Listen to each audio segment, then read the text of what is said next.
falar agora com o Flávio Saraiva, né, para falar um pouco da situação dos servidores públicos. Vamos considerar que servidores públicos, de maneira geral, todos eles estão na linha de frente, né, dessa questão do combate ao coronavírus, da pandemia, porque eles são, na verdade, a dimensão pessoal, né, da organização do Estado. Embora não se tenha muito essa cultura entre nós, mas ela é absolutamente necessária até para a civilidade. E aí o Flávio vai falar conosco um pouco sobre como anda a situação dos servidores públicos, do serviço público e da relação dos servidores com a administração pública nesse contexto. Então, a gente vai conversar aqui com o Flávio Saraiva, que é presidente do Sindicato de Servidores Públicos de Santos.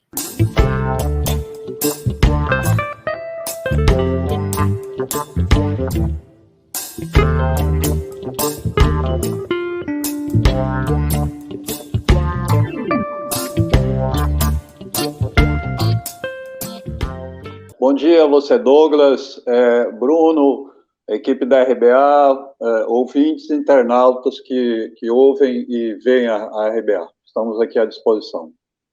Bom dia, Flávio. A gente agradece a tua atenção aqui com a RBA Litoral.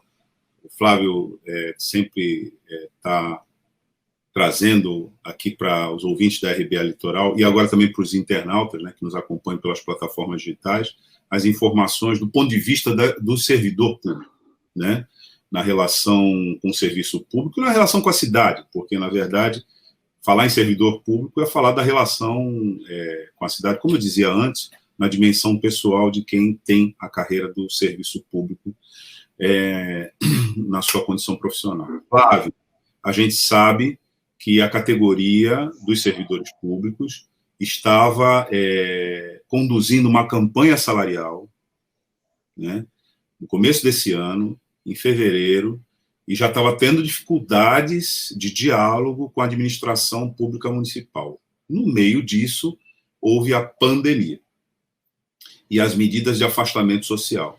Essas medidas, certamente, a gente queria começar ouvindo você sobre isso, afetaram o andamento dessa campanha. E a primeira pergunta, Flávio, que a gente queria fazer para você é: qual é a situação hoje, né, da relação entre os servidores públicos e as suas reivindicações e a administração pública municipal, que decretou, como todas as outras administrações, o estado de calamidade aqui no município? Como é que está essa relação hoje? Como é que ficou a campanha salarial? Como é que ficou o rol e o encaminhamento das reivindicações, né, dos servidores públicos da administração municipal? Bem, Douglas e ouvintes da RBA, a nossa relação com a Prefeitura de Santos não é das melhores. Para começar, a gente teve uma interrupção completa dos contatos com os secretários e com o prefeito. Quando foi decretada a pandemia, eles simplesmente não deram os contatos deles para o sindicato. Então, a gente não tem telefone para fazer contato direto com nenhum secretário, a gente não tem contato com o prefeito. Eles simplesmente sumiram. O Paço Municipal está fechado, o prefeito e os secretários vão lá apenas quando tem entrevistas coletivas, e a gente não consegue falar com nenhum secretário, seja de gestão, seja prefeito, não conseguimos falar com ninguém. E aí, por conta dessa interrupção inicial, a gente teve uma série de problemas, inclusive para relatar problemas que estavam ocorrendo no quadro do funcionarismo da prefeitura, que está, como você bem disse, de frente aí para o Covid-19. A gente teve problemas de EPI, teve problemas de toda ordem, a gente não consegue se comunicar com os secretários para estabelecer essa necessária correção de rota aí nos problemas. Quanto à campanha salarial, infelizmente a campanha não está existindo.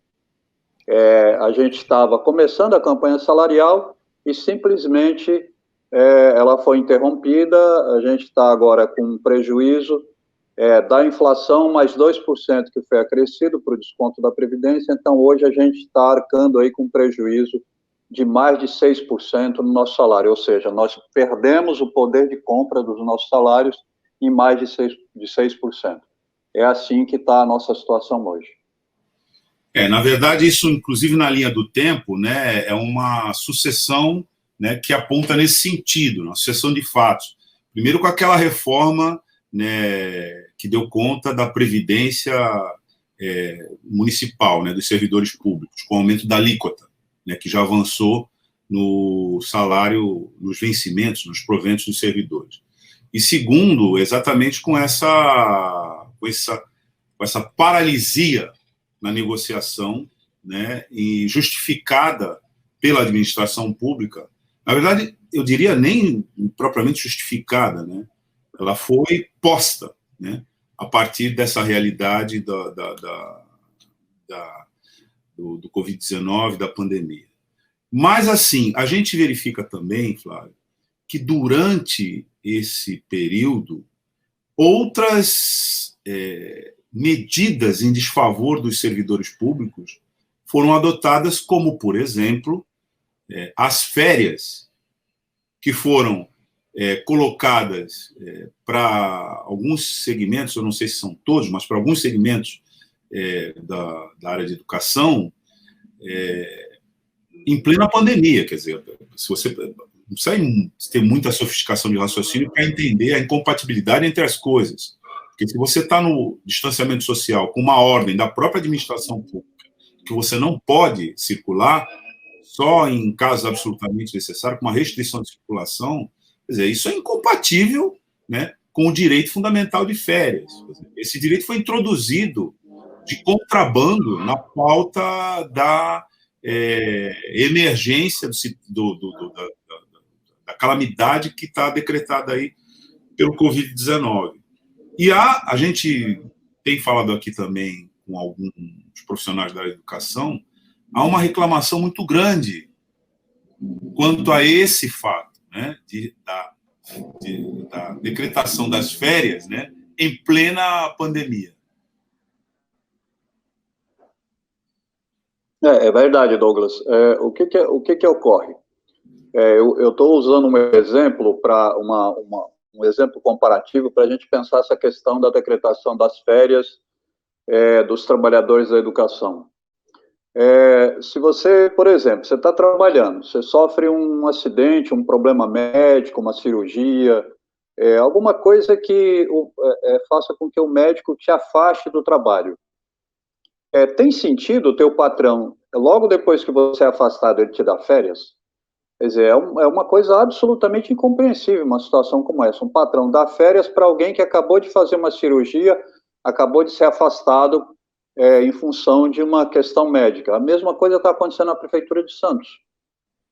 Nós não estamos afastados porque a gente decidiu sair, ir para a praia e tal. Nós estamos afastados em função de uma questão médica grave, gravíssima, que afeta todo o planeta.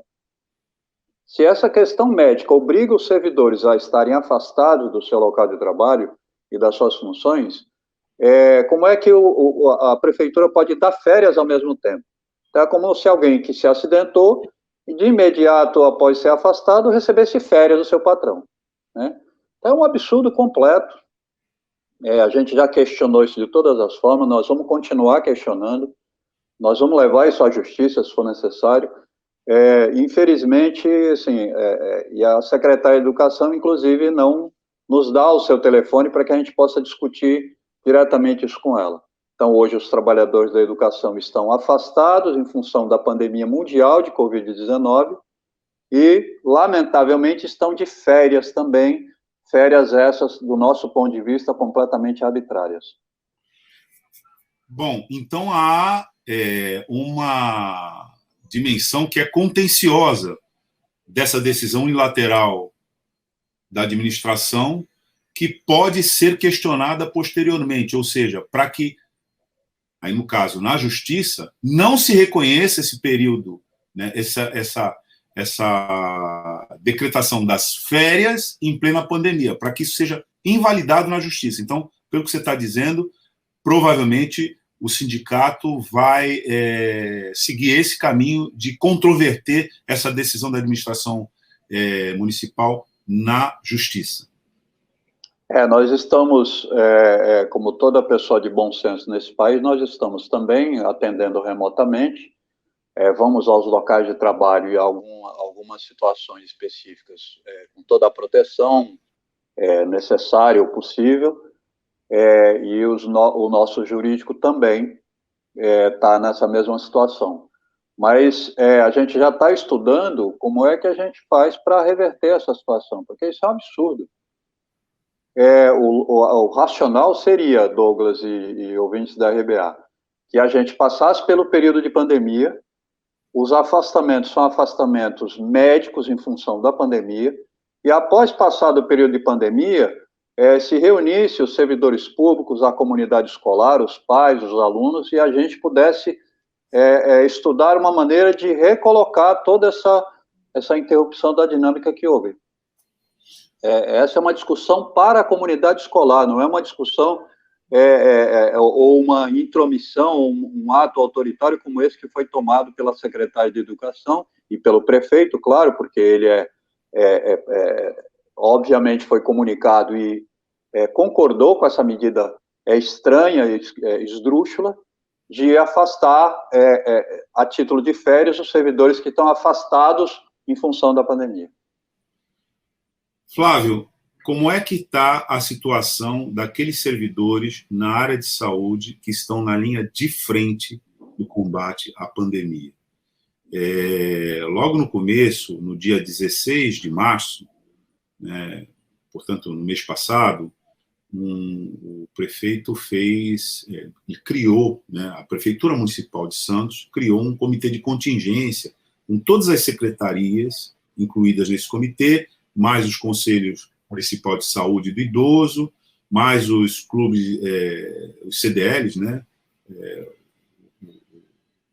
Diretores logistas. Os diretores logistas, e também alguns hospitais privados, da rede privada. Ali não está o sindicato, né? O sindicato não está no comitê, né, de contingência, que é uma ausência importante, porque o sindicato também representa ali os servidores que estão na linha de frente. E de lá para cá, né, a comunicação da administração municipal com a cidade tem sido divulgando medidas, a exemplo do que a gente, inclusive, passou aqui no jornal ainda há pouquinho, né, com a exposição do Marcos Caseiro.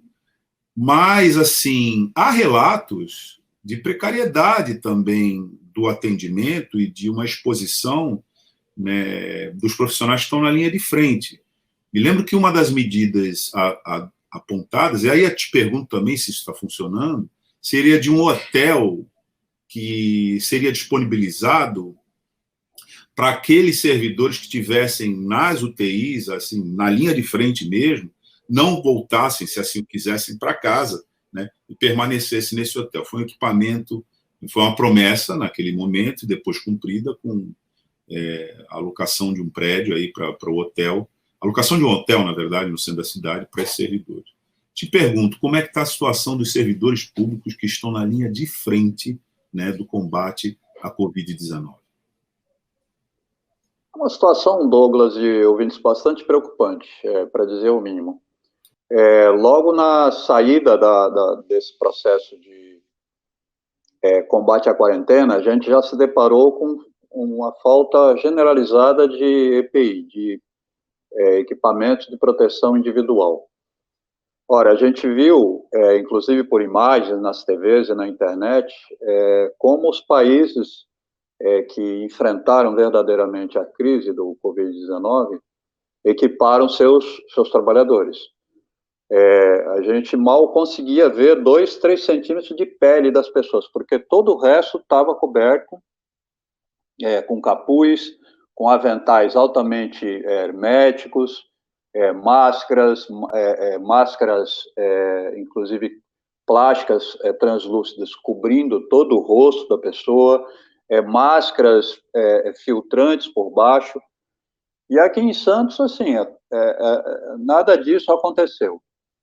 A gente, inclusive, depois de muita reclamação e ida ao Ministério Público, nós fomos ao Ministério Público acusando essa falta generalizada de EPIs, a gente se deparou com o fornecimento de uma quantidade de máscaras que era tão transparente como a lente desse óculos que eu estou usando, de tão fina que a máscara era.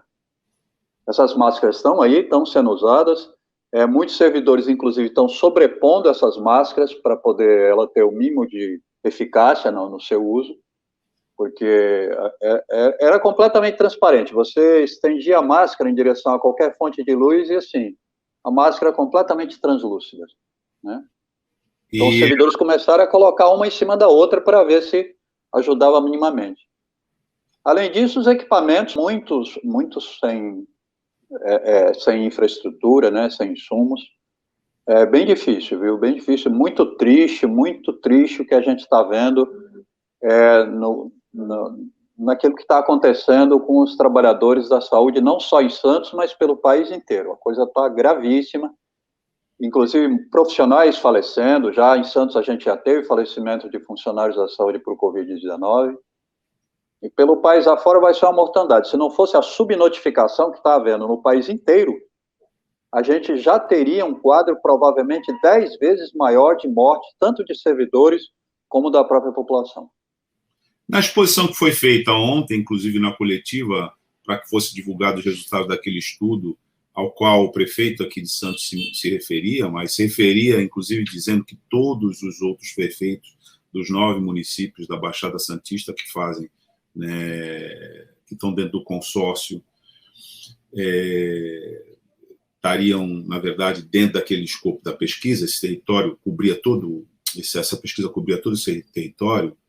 Num determinado momento, foi dito que para cada caso notificado, teríamos 13 subnotificados.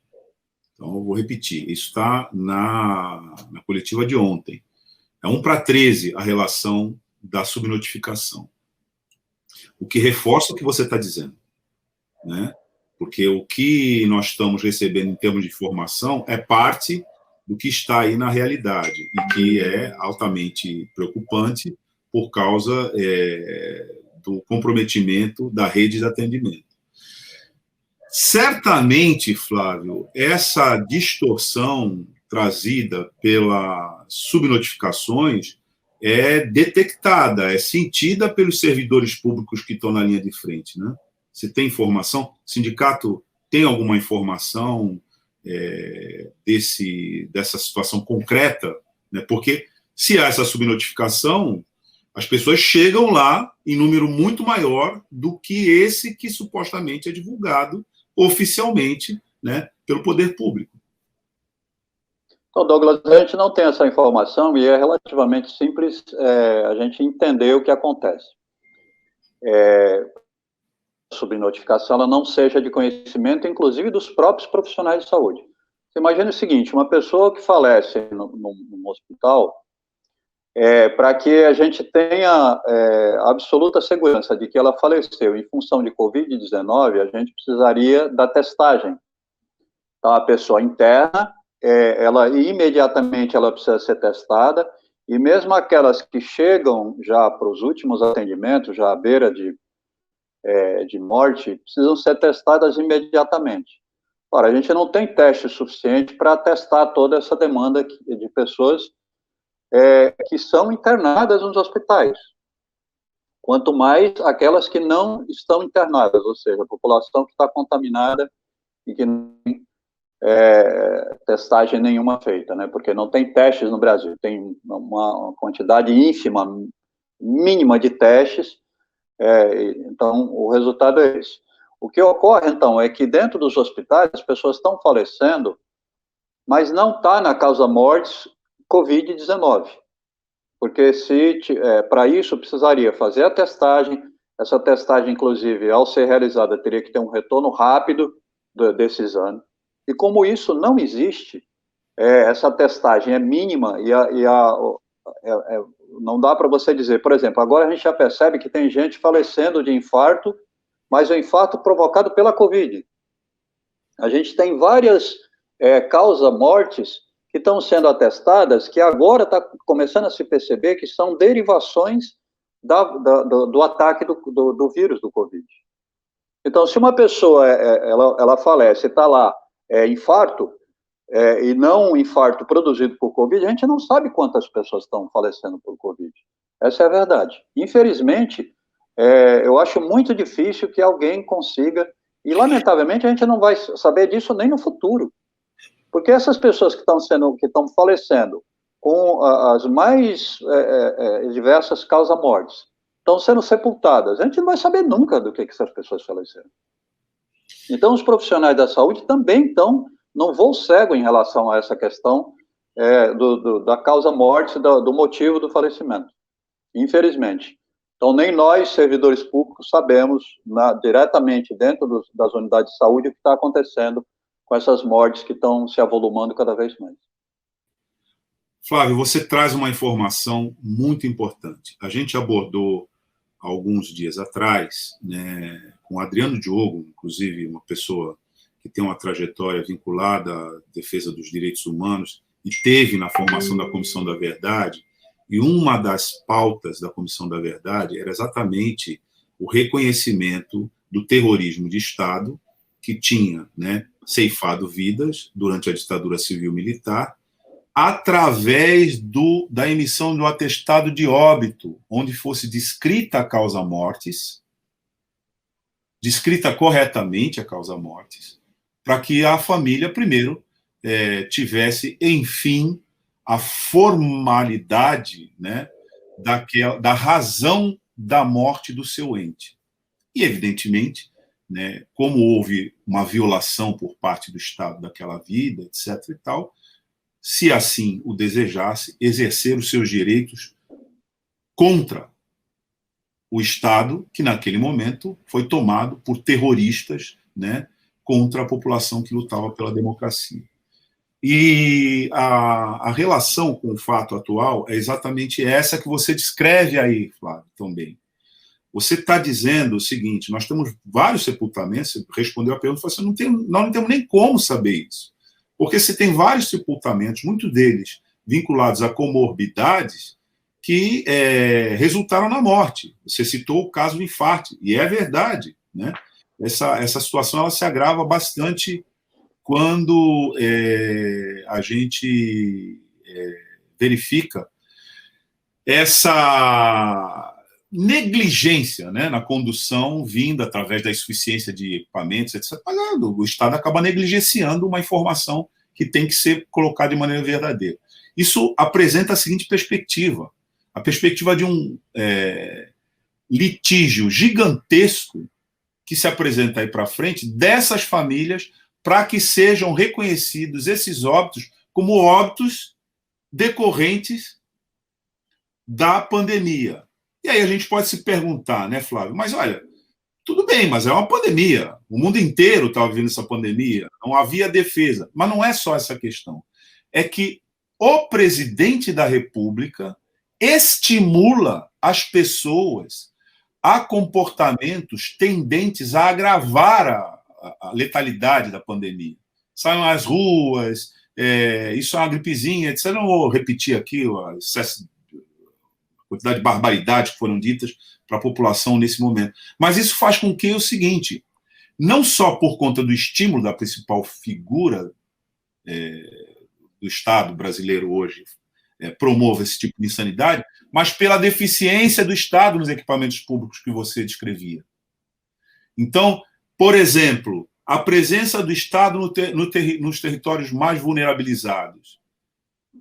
Esses territórios eles são atingidos desproporcionalmente. Na sequência, a gente vai falar aqui com o reverendo Sérgio Ferreira, que está fazendo um trabalho importante com a população de rua e vai nos informar melhor sobre essa realidade. Mas, assim, quando o Estado está ausente, também é uma negligência estatal, né, com relação a isso. Então, o que você diz é da maior importância, Flávio. A gente não sabe. Na verdade, as pessoas estão morrendo E nos territórios mais vulnerabilizados, elas podem estar mais expostas devido à própria negligência do Estado, que lá não atende, lá não funciona, lá expõe a população a um risco maior. Então, o Adriano Diogo dizia o seguinte: talvez a gente tenha, no futuro imediato, uma demanda gigantesca de pessoas querendo o reconhecimento da causa-morte pelo coronavírus, né? Porque isso vai revelar uma negligência do Estado, né, na atuação de combate à pandemia, Flávio. Talvez inclusive, o litígio solicitando indenização, viu, Douglas?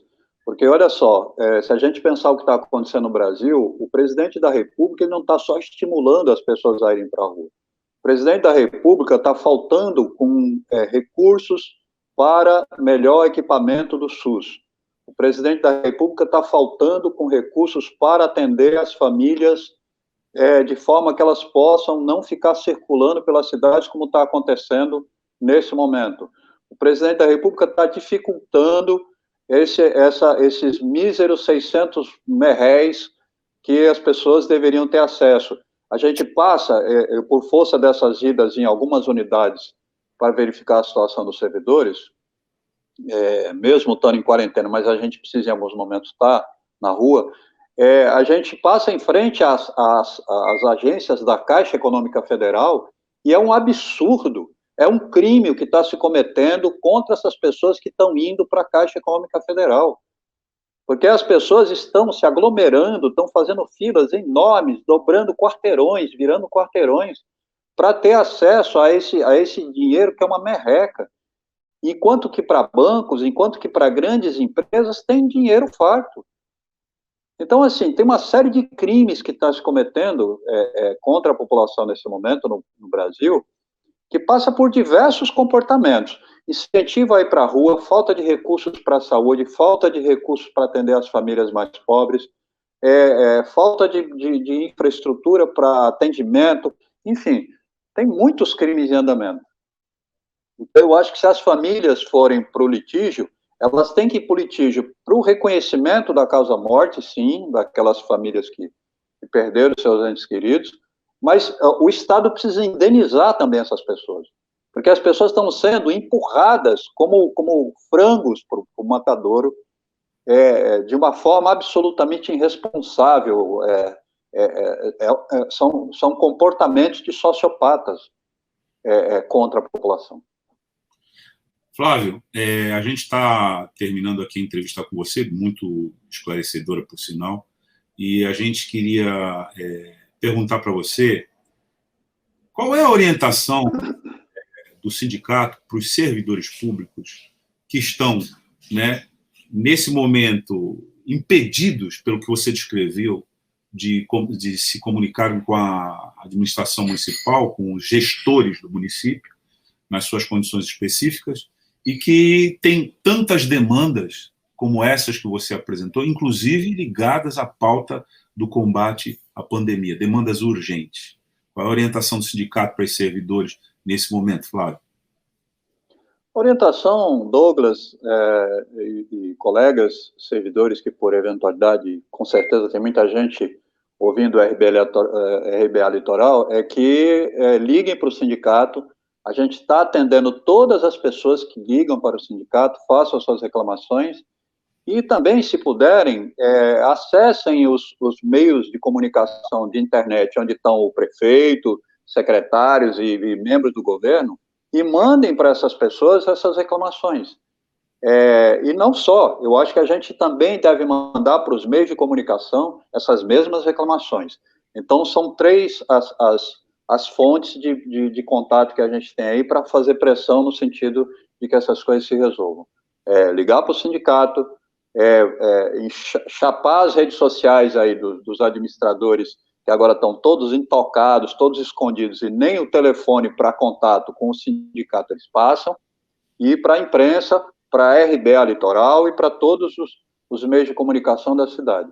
Infelizmente, a gente tem alguns veículos de comunicação que abafam as coisas, a gente sabe disso, mas é importante as pessoas mandarem esse comunicado e avisarem para todo mundo que está no seu grupo de contatos, que mandou o comunicado. Ó, mandei esse comunicado para a tribuna, mandei esse comunicado para o jornal, para a rádio A Tribuna, mandei para a rádio tal, mandei para o veículo tal. A gente tem que espalhar a notícia de que as pessoas estão recebendo esses comunicados e, se omitirem, que estão se omitindo sobre esse assunto, sobre esse conjunto de assuntos gravíssimo.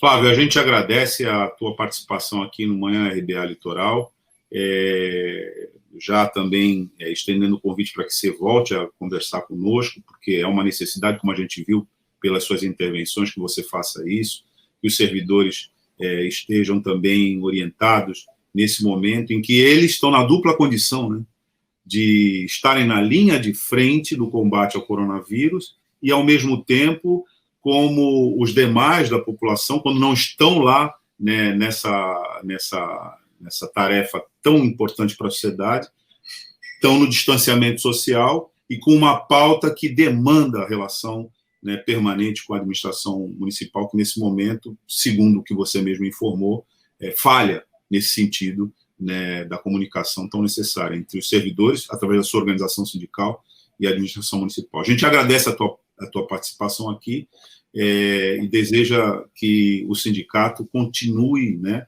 com essa perspectiva, né, da defesa dos trabalhadores e das trabalhadoras, né, tendo êxito, né, cumprindo seu papel que é tão importante. Obrigado, Flávio. A gente aqui agradece, um abraço a você, a equipe da RBA e aos ouvintes da RBA Eleitoral. Um bom dia a todos. Tá, na sequência, o ouvinte fica com a gente, que a gente vai conversar com o reverendo Sérgio Ferreira sobre a pandemia e a população de rua. Já, já.